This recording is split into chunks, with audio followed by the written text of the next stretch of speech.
En los últimos años del siglo XIX, nadie habría imaginado que los asuntos humanos eran vigilados sutil y atentamente por inteligencias más desarrolladas que la del ser humano y, sin embargo, tan mortales como él. Que mientras los hombres se ocupaban de sus cosas, eran estudiados, quizás tan a fondo como el erudito estudia a través del microscopio las pasajeras criaturas que se agitan y multiplican en una gota de agua. Herbert George Wells, que a su gusto fue conocido como H.G. Wells, nació el 21 de septiembre del año 1866 en Londres, Inglaterra. Doctor en biología, pero conocido de obras que abarcan desde la crítica social hasta la ciencia ficción, considerado uno de los padres de la misma, a la par de Julio Verne y Hugo Gernsback. Fue abiertamente socialista y de ocasión pacifista, pues le tocó vivir la Primera Guerra Mundial. No necesariamente en combate, pero sí los estragos que pueden llegar a generar estos conflictos. Un autor que en buena medida fue de pensamientos positivos durante su juventud, aunque desafortunadamente o a consecuencia de, para sus últimos años, abrazase el pesimismo como consecuencia de sus vivencias. Incluso llegó a expresar dudas sobre la supervivencia humana en algunas de sus obras. Encontró el final de sus días el 13 de agosto de 1946.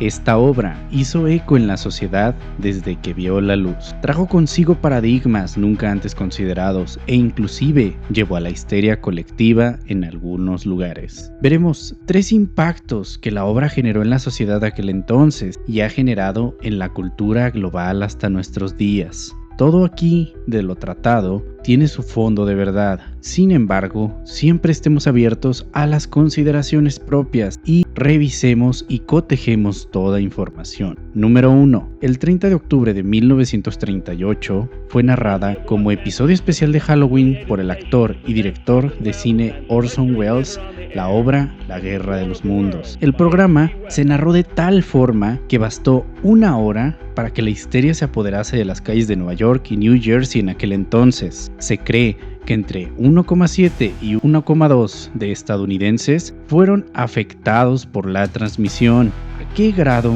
un medio de comunicación deshace la cabeza de las personas? Tanto que se llega al punto de la locura. Si todo lo que ves y escuchas lo tomas por un hecho, sin hacer uso de la razón, bueno, bien puedes en este momento subir a la azotea de donde te encuentres y aullarle al cielo. Ahora, el número 2. H.G. Wells predijo de cierta forma la creación y el uso de los rayos láser.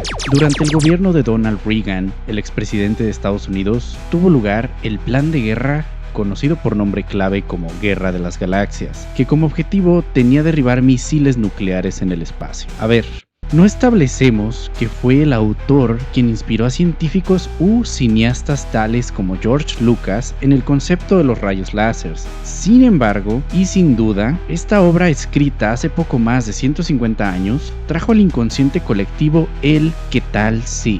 Número 3. En su obra, predijo lo que sería una realidad de las guerras posteriores, el uso del armamento químico por parte de los trípodes.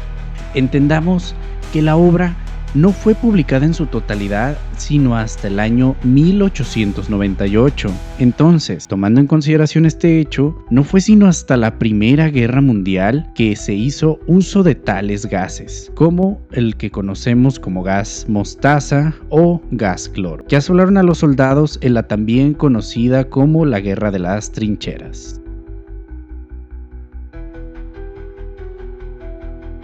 Ahora bien, la obra ha tenido múltiples interpretaciones a lo largo de su historia. Dichas percepciones quedan siempre a consideración de su lector, le son propias.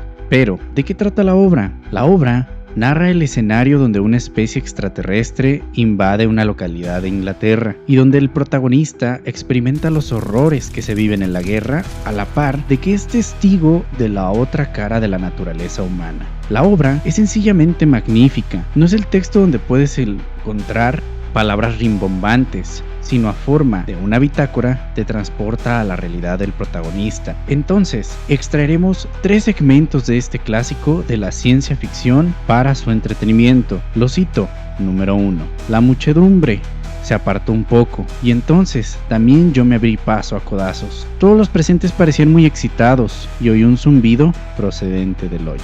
Y, mientras miraba, me pareció ver algo que se movía entre las sombras. Era de color gris, y se movía tortuosamente, y después vi 2 discos luminosos parecidos a ojos. Después de un momento, se proyectó en el aire, y hacia mí algo que se asemejaba a una serpiente gris no más gruesa que un bastón. A ese primer tentáculo siguió inmediatamente otro. Me impresioné violentamente. ¿Puedes imaginarte cómo te comportarías tú en una situación como la arriba descrita? Háznoslo saber en los comentarios. ¿Cuál sería tu reacción?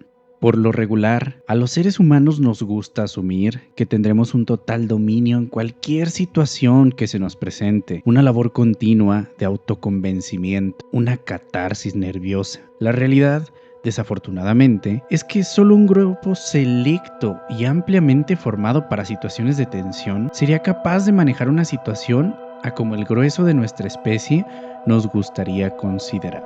Lo cito. Número 2. Más allá del hoyo estaba el grupo de personas con la bandera blanca a la cabeza. Ante lo extraño de las cosas, todos se detuvieron. Al elevarse el humo verde, vi cómo rostros se volvían de un verde pálido por unos segundos y volvieron a la normalidad al apagarse el resplandor. El sonido silbante se fue convirtiendo en un agudo zumbido y después en un ruido prolongado y quejumbroso. Muy despacio emergió del hoyo una forma extraña y de ella pareció salir un rayo de luz. Inmediatamente, al grupo de hombres saltaron grandes llamaradas que fueron de uno a otro.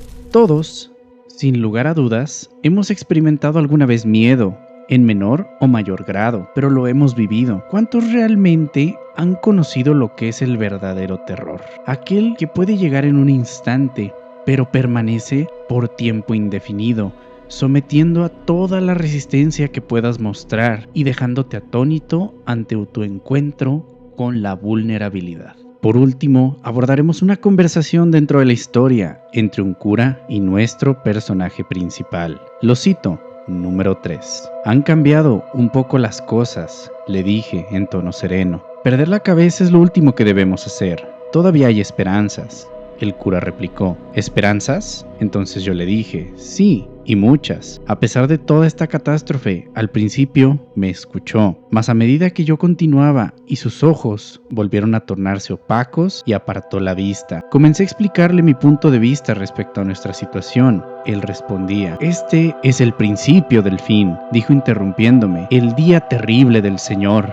El fin. Los hombres pedirán a las montañas y a las rocas que los oculten para no ver el rostro de Él, que estará sentado sobre su trono. En ese momento me di cuenta de que eran en vano mis razonamientos. Me levanté y, para junto a Él, le puse una mano sobre el hombro. Sea hombre, le dije, el miedo le hace delirar. Creo que no tengo que traer a consideración lo difícil que puede llegar a ser intentar razonar con alguien que no quiere hacerlo. En este diálogo se maneja una clara ironía, pues es el hombre lógico, o al menos esa constante se maneja en la historia, el que trata de dar esperanzas al hombre que debiese enarbolar la fe. Manifiesta lo que muchos ya sabrán: todo individuo con la presión correcta en el momento justo puede estar sujeto a desmoronarse y desafortunadamente en algunos casos a terminar siendo irreparable e irreconocible. Los extractos anteriores no le hacen justicia alguna a la experiencia que puede ser leer esta historia completa. Les recomiendo leer la obra en gran medida. Pueden encontrar